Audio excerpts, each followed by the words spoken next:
Розвідка США вчора дала прогноз стосовно тактики Росії у війні проти України, що нас чекає найближчим часом.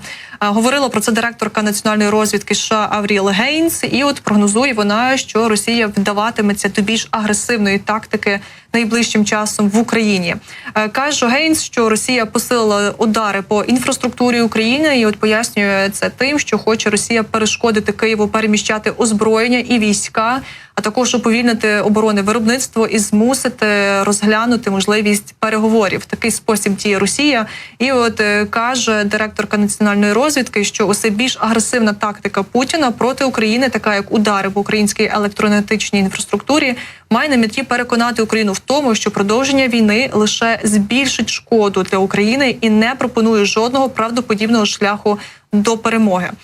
Каже також так директорка, що ця агресивна тактика найімовірніше триватиме і навряд війна закінчиться найближчим часом. Тож маємо бути до цього готові, але от бачимо, що дійсно наші партнери останнім часом трохи змінюють риторику, і та партнерська допомога, яка йде до України, вона надзвичайно важлива.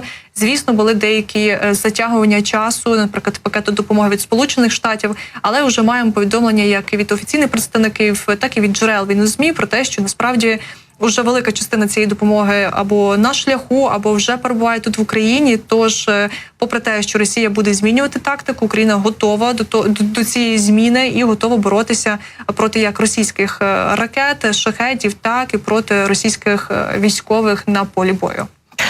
Такі слухання у Сенаті регулярно відбуваються, коли представники Пентагону чи різних розвідувальних відомств доповідають, пояснюють точку зору саме своїх інституцій сенаторам стосовно оборонної політики, стратегії Сполучених Штатів. Так, зрештою, ця політика і формується в таких діалогах. І зрозуміло, що сенатори хочуть чути думки фахівців, скажімо так, які відповідають за сектори безпеки Сполучених Штатів стосовно того, скільки ще, наприклад, ця загроза з боку Росії буде залишатися, скільки буде війна в активній фазі тривати. І зараз справді все більше заяв стосовно того, що війна буде тривати доволі довго. Ніхто на горизонті не знає, коли саме вона може закінчитися. От навіть приблизних таких прогнозувань не дають. У нас є, щоправда, певні міркування від Головного управління розвідки стосовно того, як можуть розвиватися події і цього, і наступного року. І ми про це поговоримо обов'язково сьогодні в деталях. Теж вийшло резонансне інтерв'ю з Вадимом Скибіцьким на The Economist. Але одночас те, що дає надію, це, власне, зміна самого мислення на Заході про те, що Росії треба протистояти, що само воно не минеться, так би мовити, як грип якийсь, так, навіть грип треба лікувати і вакцинуватися від нього, аби його не ставалося з нами. А тут в цьому випадку вже війна триває. Росія відступатися не буде, і на Заході, здається, потроху доходить до усвідомлення тих, хто приймає рішення, що потрібно Україні і не забороняти бити по території Росії, і, ймовірно, за певних умов і підсилити і військами українських захисників, сили оборони. Побачимо, зрештою, як ці ідеї, який відгук вони знайдуть серед інших наших країн-партнерів, бо поки що є такі поодинокі ініціатори подібних кроків. Стосовно якраз цієї заяви Великої Британії про те, що Україна може наносити удари по російській території ракетами, цікаво почути думку якраз військового експерта, людини з військовим досвідом, яка відповідала, до речі, за системи ППО в Україні, за повітряний захист. Тому далі спілкуємося про заяви Девіда Кемерона і взагалі про захист нашого неба із генерал-лейтенантом, військовим експертом і засновником фонду «Закриємо небо України» Ігорем Романенком. В нашому ефірі, пане Ігорю, вітаємо вас. Доброго ранку. Слава Україні. Героям слава, вітаю вас. Хотілося б почути ваші міркування. Як ви сприймаєте заяву міністра закордонних справ Великої Британії Девіда Кемерона про те, що Велика Британія не забороняє Україні тепер уже з якогось часу, ми не знаємо відколи, наносити удари британським озброєнням по цілях на російській території? Це лише, скажімо так, коротка заява, коротке речення, яке в інтерв'ю в коментарі Reuters з'явилося, але воно опубліковане вже на широкий загал. Тобто не забороняє. Я хотів би підкреслити своєю зброєю. Ми можемо діяти, наносити удари. Знаєте, про що це в першу чергу говорить? Про те, що наші союзники, особливо їх військові, знають об'єктивні закони війни.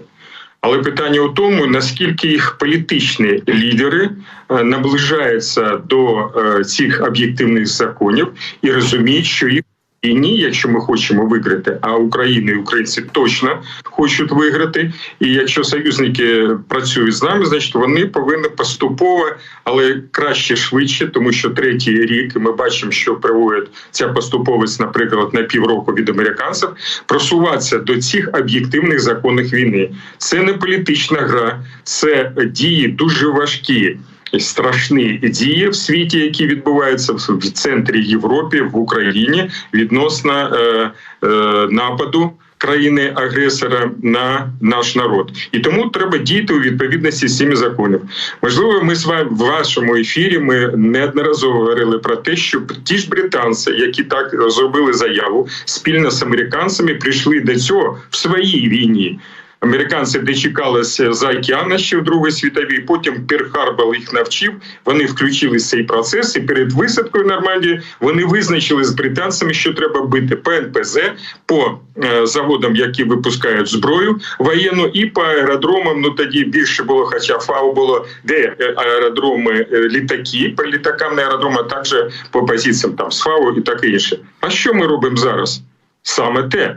А чому так співпадає? А тому, що ще раз підкреслюються об'єктивні закони війни. І якщо не гратися, не займатися політиканством, то треба просуватися до них і знімати всілякі дозвіли, тому що за ці штучні дозвіли Україна, народ України платить дуже високу ціну. Це найдорожче, що є в будь-якій країні, і в нашій ми цінуємося в першу чергу з життям наших військових і громадян. І тому логічно, що це відбулося, погано, що тільки там Британія і поступово доростуть до такого сприйняття інші. А час іде, на жаль, і ситуація на фронті важка.